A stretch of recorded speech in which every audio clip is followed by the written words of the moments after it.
Salmo 1, irmãos. A fidelidade do justo e o castigo do ímpio. Bem-aventurado o varão que não anda segundo o conselho dos ímpios, nem se detém no caminho dos pecadores, nem se assenta na roda dos escarnecedores. Antes tem o seu prazer na lei do Senhor, e na sua lei medita de dia e de noite. Pois será como a árvore plantada junto a ribeiros de água, a qual dá o seu fruto na estação própria, e cujas folhas não caem, e tudo quanto fizer prosperará. Não são assim os ímpios, mas são como a moinha que o vento espalha. Pelo que os ímpios não subsistirão no juízo, nem os pecadores na congregação do justo. Porque o Senhor conhece o caminho do justo, mas o caminho dos ímpios perecerá.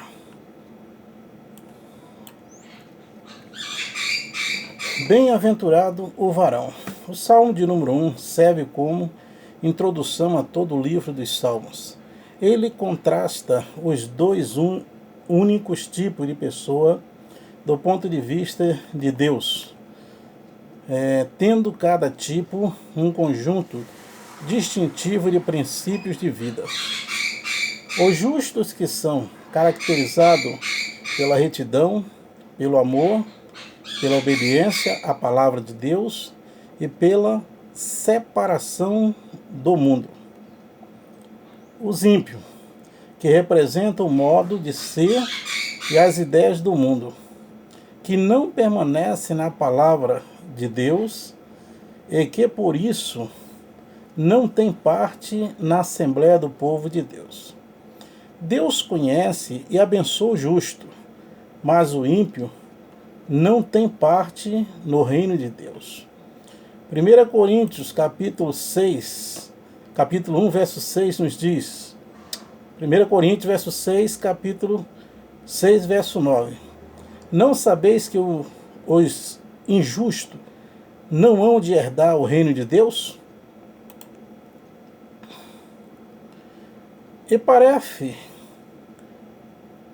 E perecerá. A separação entre esses dois grupos de pessoas existirá no discurso da história da redenção e continuará na eternidade. Que não anda segundo o conselho dos ímpios. O primeiro versículo do livro dos Salmos ressalta a distinção entre o justo e o ímpio. Os crentes verdadeiros podem ser conhecidos pelas coisas que praticam, pelos lugares que frequentam e pelas pessoas com as quais convivem. Ninguém pode experimentar a bênção de Deus sem evitar as coisas danosas ou destrutivas.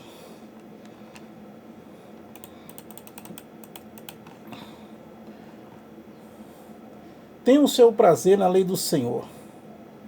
Os santos de Deus não somente evitam o mal, como também edificam a sua vida em torno da palavra do Senhor. Procura obedecer à vontade de Deus, porque seus corações realmente têm prazer nos caminhos e mandamento do Senhor. 2 Tessalonicenses 2,10 nos diz, e com todo o engano da injustiça para os que perecem, porque não receberão o amor da verdade para se salvarem. Onde os ímpios perecem, porque não querem amar a verdade.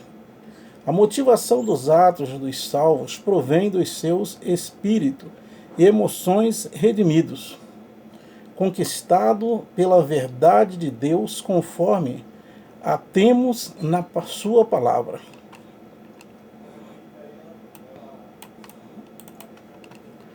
Na sua lei medita dia e noite. Aqueles que procuram viver na bênção de Deus, medita na sua lei, a sua palavra, a fim de moldarem seus pensamentos, atitude e ações. Leia as palavras das Escrituras. meditam nelas e as comparam com outros trechos bíblicos. Ao meditarem num texto bíblico, veem as suas mente pergunta como estas: o Espírito de Deus está aplicando este versículo à minha condição no momento? Há aqui uma promessa para eu buscar? Esse texto revela um pecado específico que devo empenhar-me em evitar? Deus está dando-me uma ordem para eu obedecer? Meu espírito está em harmonia com o que o Espírito Santo está dizendo aqui? Este texto revela uma verdade a respeito de Deus, da salvação, do mundo ou da minha obediência pessoal a Deus, a respeito da qual preciso receber a iluminação do Espírito Santo? Ribeiros de água. O resultado para os que fielmente buscam a Deus é a sua palavra, é ter vida no Espírito, uma vez que a água comumente representa o Espírito de Deus. João, capítulo 7, 38 e 39 nos diz: quem crê em mim, como diz a Escritura, rios de água viva correrão do seu ventre.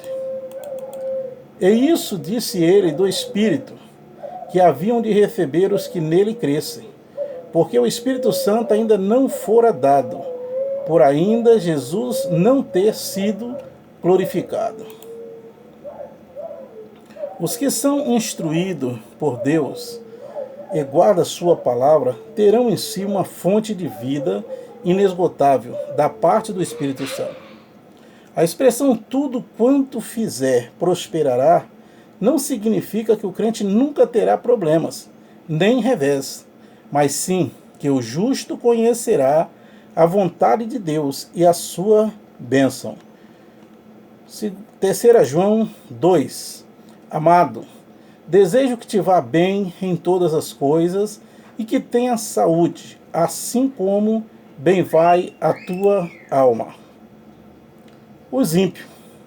O Salmo 1 descreve os pecadores impenitentes sob 3 quadros horríveis. Primeiro, são como a moinha, lançado para longe por força que não consegue ver. Segundo, serão condenados na presença de Deus no dia do juízo.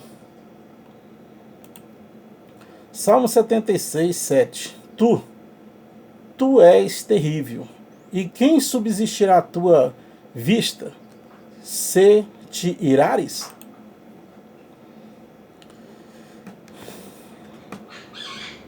Malaquias 3 e 2. Mas quem suportará o dia da sua vinda? E quem subsistirá quando ele aparecer? Porque ele será como o fogo do ourives e como o sabão dos lavandeiros.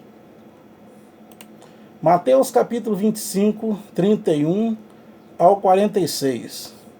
E quando o Filho do Homem vier, e em sua glória, e todos os santos anjos com ele, então se assentará no trono da sua glória, e todas as nações serão reunidas diante dele, e apartará uns dos outros, como o pastor aparta dos bodes as ovelhas. E porá as ovelhas à sua direita, mas os bodes à esquerda.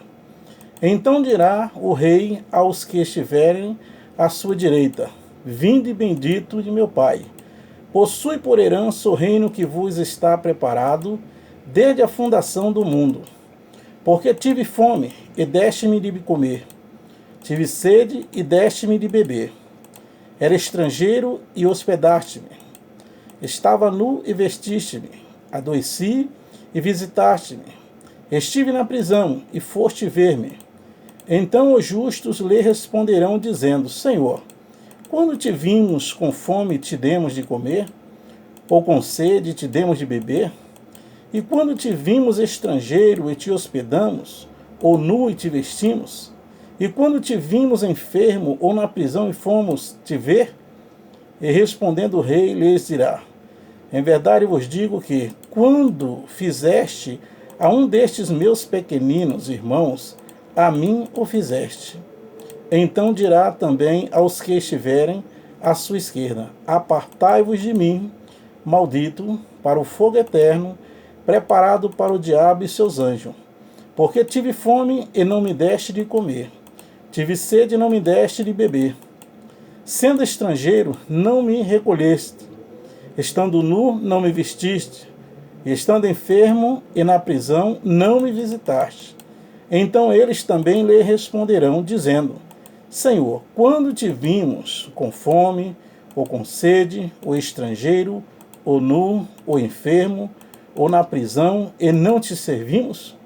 Então lhe responderá, dizendo: Em verdade vos digo que, quando a um destes pequeninos não o fizeste a mim. E irão estes para o tormento eterno, mas o justo para a vida eterna.